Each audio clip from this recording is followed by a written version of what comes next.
Hello friend, welcome to my channel. आज हम discuss करेंगे बेसिक फैक्टर या criteria for market segmentation.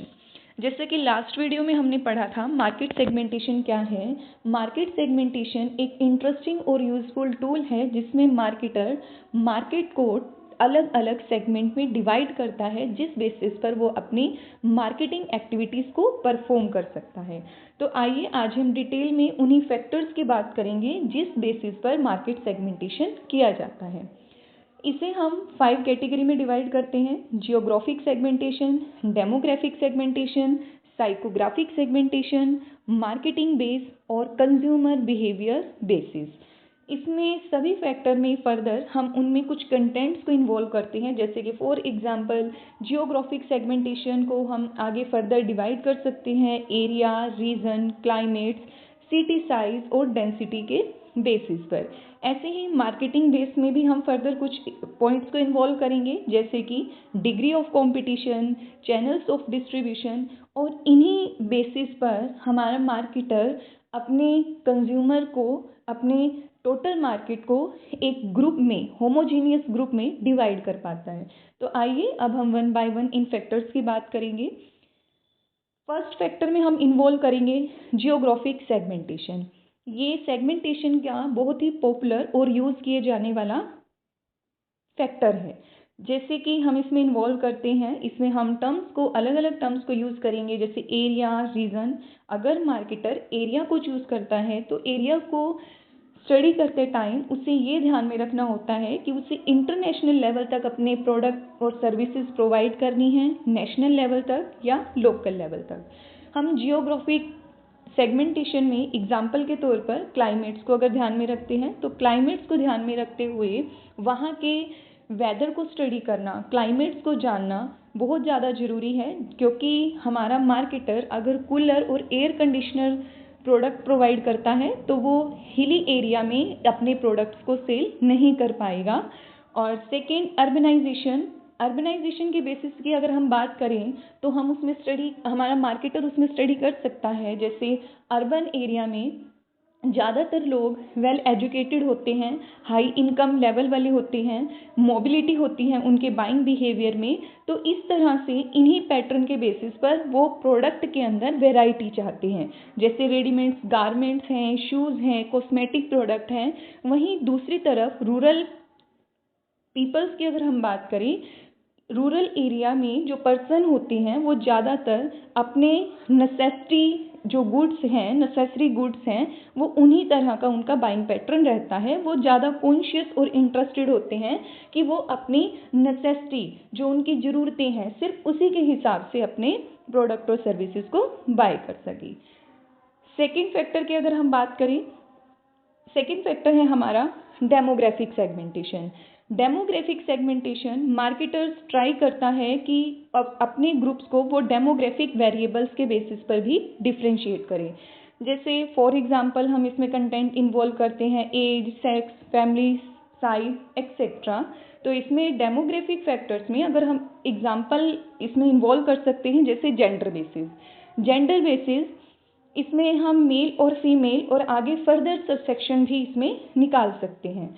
Marketer अपने प्रोडक्ट और सर्विसेज को जब वो ऐड के थ्रू कम्युनिकेट करता है या लोगों तक वो इन्फॉर्मेशन पहुंचाता है, तो वो अपने प्रोडक्ट के स्टाइल, डिज़ाइन, जो वेरिएशन है वो जेंडर बेस दिखाता है। जैसे बाईसाइकिल की ऐड हम देखते हैं, फुटवेयर्स के बारे में हम जानते हैं। सेकेंड है इसमें इनकम फैक्टर्स में फर्दर इसमें हम 3 कैटेगरी निकालते हैं: low income group, middle income group और हाई इनकम ग्रुप। तो इनकम के बेसिस पर ही हमारा जो कंज्यूमर है वो अपने बाइंग बिहेवियर को शो करता है। जैसे कि for example high income group, उनका मोस्टली कंसंट्रेशन रहता है लग्जरियस गुड्स और सर्विसेज पर। लो इनकम ग्रुप्स की अगर हम बात करें, वो अपनी नेसेसिटी बेस्ड जो गुड्स और सर्विसेज हैं सिर्फ उन पर ही फोकस कर पाता है। थर्ड हमारा डेमोग्राफिक फैक्टर में आता है ऑक्यूपेशन के बेसिस पर भी हम सेगमेंट कर सकते हैं, फैमिली लाइफ साइकिल के बेसिस पर भी कर सकते हैं। तो थर्ड फैक्टर की अगर हम बात करें, जो कि है हमारा साइकोग्राफिक सेगमेंटेशन, ये रिसेंट अप्रोच है।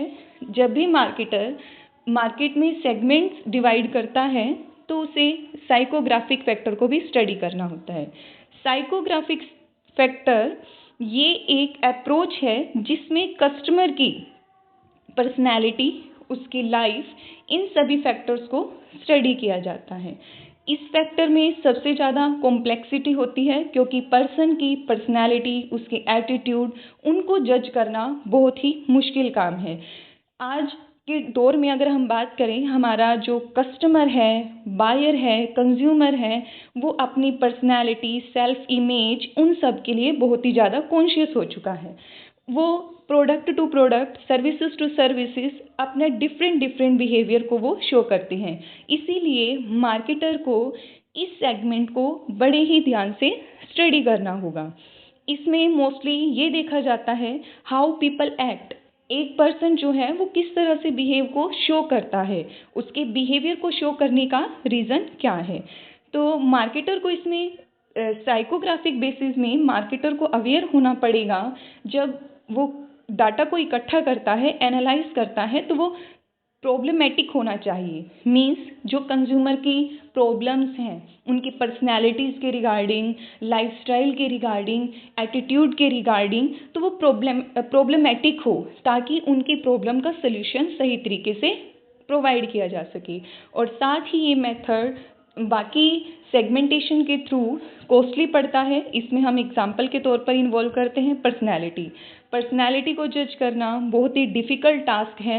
लेकिन अगर मार्केटर अपने होमोजीनियस ग्रुप जो उसने सेगमेंट सेलेक्ट किया है, उनकी पर्सनैलिटी को जज कर लेता है, तो वो एरिया उसके लिए बहुत ही ज़्यादा प्रॉफिटेबल रहता है। जैसे कि clothing, furniture, cosmetic, shoes etcetera products के लिए।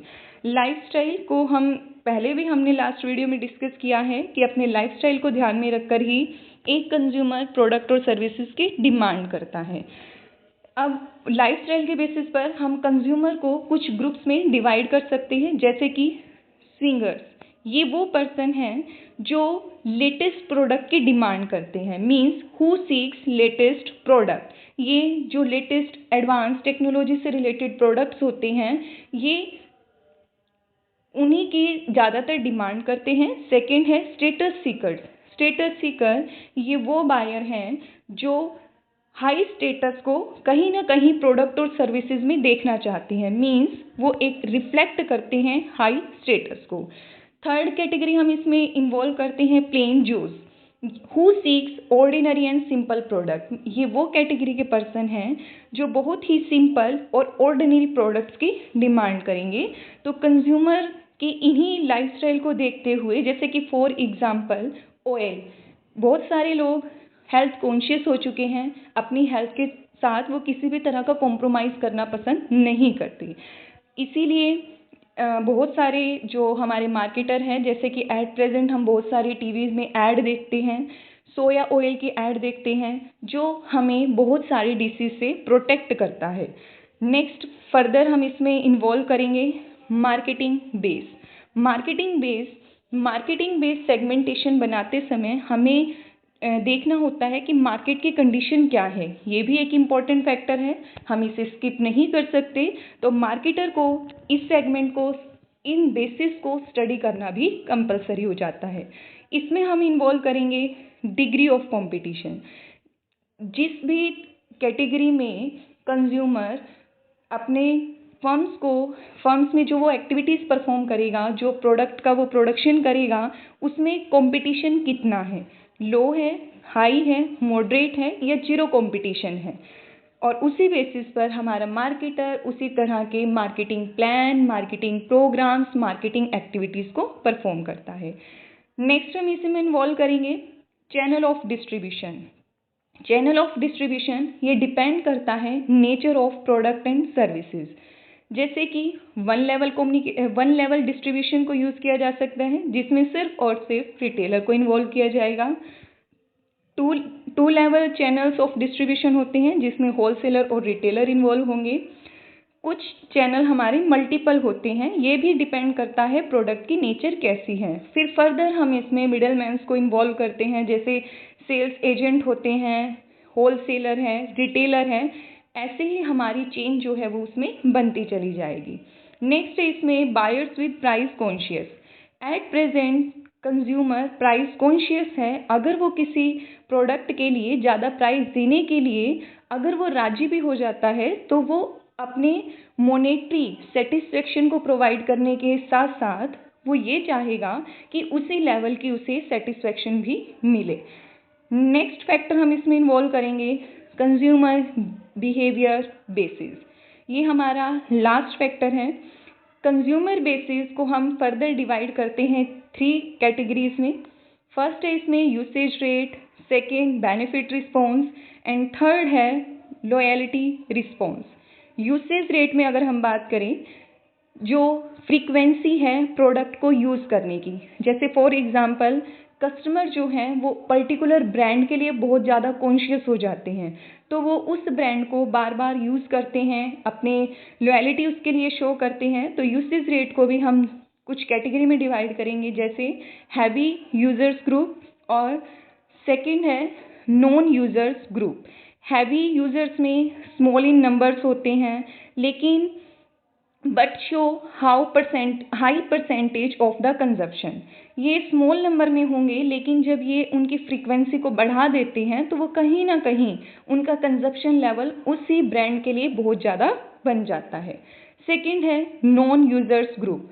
इसमें फर्दर हम अपने पोटेंशियल कस्टमर को 2 कैटेगरी में डिवाइड करेंगे।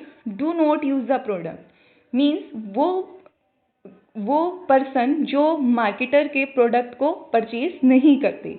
सेकंड है हु माइट यूज़, जो पोटेंशियली यूज़र्स हैं, हाँ अभी उनके मन में डाउट है कि वो उस प्रोडक्ट को यूज़ करें या ना करें, तो हमारे मार्केटर को जो ये सेकंड कैटेगरी है हमारी हु माइट यूज़, जो थोड़ा अभी कंफ्यूजन में है, जो आपके एक्चुअल बायर्स में कन्वर्ट हो सकते हैं, तो उस मार्केट को टारगेट किया जाता है और मार्केटर के लिए भी एक अपॉर्चुनिटी क्रिएट हो जाती है कि वो अगर अपनी मार्केट को एक्सपेंड करना चाहता है तो वो इन्हीं कस्टमर्स को ध्यान में रखकर अपने 4 P's को एडजस्ट करे, उन तक अपने प्रोडक्ट और सर्विसेज की कम्युनिकेशन लेवल जो है वो एफिशिएंसी से बता सके।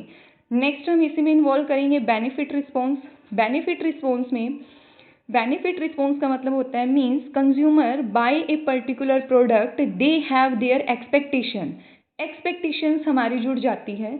एक्सपेक्टेशन मीन्स अगर एक कस्टमर 10 रुपीज़ का कोई एक प्रोडक्ट परचेज कर रहा है तो उस एक कम प्राइस वाले प्रोडक्ट में भी उसकी कुछ एक्सपेक्टेशंस जुड़ी होती हैं और ये expectation product to product vary करेंगी, कंज्यूमर फ्रॉम कंज्यूमर वेरीफाई करेंगी। तो बेनिफिट्स में मोस्टली ये देखा जाता है प्रोडक्ट की ड्यूरेबिलिटी, इकोनॉमिक, एफिशिएंसी, ये सब। जैसे कि फॉर एग्जांपल शैम्पू, हमारे मार्केट में बहुत सारे शैम्पू अवेलेबल हैं, लेकिन इसमें भी फर्दर कैटेगराइज किया गया है उनके बेनिफिट को दिखाते हुए, जैसे क्लीननेस, प्रोटेक्शन, कॉस्मेटिक, जैसे बहुत सारे ऐड देखते हैं हम। कुछ शैम्पू हमारे एंटी डैंड्रफ हैं, कुछ हमारे जो हमारे बालों में जो एक वॉल्यूम चाहिए कंज्यूमर को, उनसे रिलेटेड शैम्पूज भी मार्केट में अवेलेबल करवाए गए हैं। तो इन्हीं छोटी छोटी प्रॉब्लम्स को देखते हुए हमारा मार्केटर उसी तरह की मार्केटिंग स्ट्रेटजी को एडॉप्ट करता है और कस्टमर को सेटिस्फेक्शन प्रोवाइड करता है। सभी फैक्टर्स में हमारी जो लास्ट अप्रोच है ये मोस्ट प्रैक्टिकल अप्रोच है। नेक्स्ट इसमें हमारा आता है, नेक्स्ट हम इसमें इन्वॉल्व करेंगे लॉयल्टी रिस्पॉन्स। लॉयल्टी मीन्स हमारा जो प्रेफरेंस लेवल है कंज्यूमर का किसी भी प्रोडक्ट के लिए, उसी बिहेव को हम कहते हैं लॉयल्टी रिस्पॉन्स। वो बहुत ही ज़्यादा लॉयल हो जाते हैं किसी भी ब्रांड के लिए, तो वो दूसरे ब्रांड पर कभी भी शिफ्ट करना पसंद नहीं करते और ये साथ ही स्विचर्स भी होते हैं। अगर इन्हें ब्रांड से कोई बेनिफिट नहीं मिल रहा तो वो दूसरे ब्रांड पर स्विच कर जाएंगे। आई होप आपको ये वीडियो पसंद आई होगी। अगर आपको किसी फैक्टर में कोई डाउट है तो आप कमेंट्स सेक्शन में जाकर उसे बताइए, ताकि मैं आपके डाउट को, आपकी क्वेरीज को सोल्व कर सकूं। और अगर आपको मेरी वीडियो पसंद आई है तो लाइक, शेयर, सब्सक्राइब जरूर कीजिए। Thank you.